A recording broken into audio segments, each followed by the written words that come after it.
Grade 8, Module 2, Values Education, Matatag Curriculum.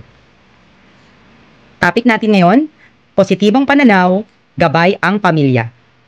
Ang module na ito ay tungkol sa kahalagahan ng positibong pananaw at kung paano ito nakakaapekto sa ating buhay, lalo na sa tulong ng ating pamilya. Ano ang pananaw? Ang pananaw ay ang paraan ng pagtingin o pag-unawa sa mga bagay-bagay. May dalawang uri ng pananaw, positibo, optimismo, o negatibo o pesimismo. Positibong pananaw, kung ito ay ang pag-iisip na kaya mong gawin ang isang bagay at nakikita ang maganda sa anumang sitwasyon. Negatibong pananaw, ito ay ang pag-iisip na hindi mo kaya ang isang bagay at nakikita lamang ang masama o mahirap. Halimbawa, yung kwento ni David and Goliath sa Bible. Ang kwento ni David at ni Goliath ay nagpapakita kung paano ang positibong pananaw ay maaaring makatulong sa atin na malampasan ang mga pagsubok. Ano nga ba ang epekto kapag ikaw ay merong positibong pananaw o ikaw ay may optimismo? Ayon sa mga pag-aaral, ang mga taong may positibong pananaw ay mas mahaba ang buhay, mas mababa ang depresyon, mas malakas ang resistensya at mas maganda ang kalusugan. Pagsasakilos sa positibong pananaw sa pamilya. Ang pamilya ay malaki ang impluwensya sa pananaw. Mahalaga na ang mga magulang ay magpakita ng magandang halimbawa at ituro sa mga anak ang positibong pag-iisip.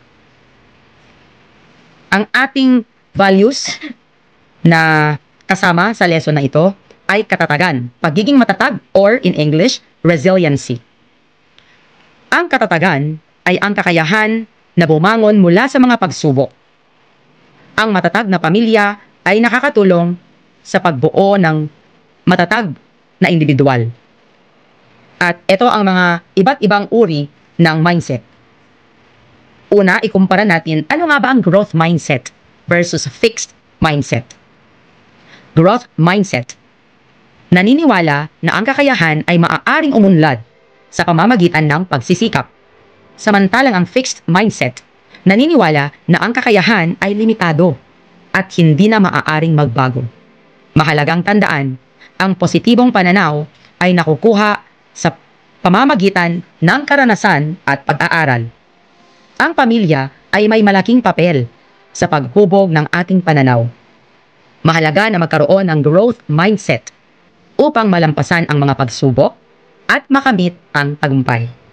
Ang tanong, ikaw, bilang isang kabataan, naiisip mo ba ang iyong potensyal na maging tagapagtaguyod ng positibong pagbabago? Sa madaling salita, ang araling ito ay nagtuturo sa atin kung paano maging positibo sa buhay, kung paano ang pamilya ay tumutulong sa atin, at kung paano tayo magiging matatag sa hirap ng mga pagsubok sa buhay. This is Teacher TV saying, happiness is a choice, kaya choose to be happy, yun lang.